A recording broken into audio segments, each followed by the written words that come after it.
السلام عليكم ورحمة الله وبركاته. ازيكم يا حبايبي، عاملين ايه؟ راجعين النهارده بفيديو جميل كده وخفيف. النهارده هنعمل مع بعض شوربة المشروم بالفراخ الكريمي. مكوناتها زي ما انتوا شايفينها قدامكم اهو. عندنا هنا حلة نزلنا فيها بمعلقتين سمنة، ونزلنا بالبصلاية المفرومة الكبيرة اللي عندنا. هنقلبها تقلبتين حلوين كده قبل ما ننزل بقطع الفراخ اللي عندنا. قلبناها خلاص دبلت كده، ننزل بالفراخ ونقلبها مع بعض.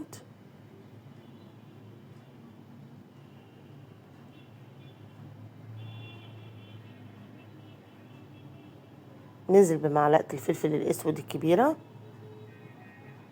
ونقلب كل الكلام ده مع بعض. وبعدين هننزل بمكعب مكعب مرق، وبعدين ننزل بالمشروم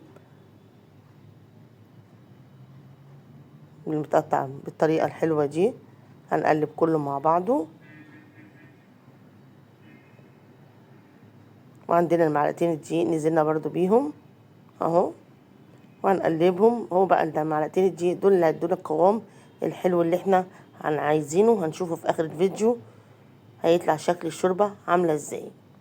نزلنا باللبن اللي عندنا اهو حبة حبة. هننزل شوية شوية كده باللبن اللي عندنا عشان الدقيق ما يكلكعش معانا، ونقلبه تقلبتين كويسين. عندنا هنا شوربة، طبعا انا ما حدقتش لان الشوربة عندي متحدقة. خلاص خلصت الشوربة بتاعتنا الجميلة، سهلة وجميلة وخفيفة بالشكل اللي انتوا شايفينه. شايفين قوامها حلو ازاي؟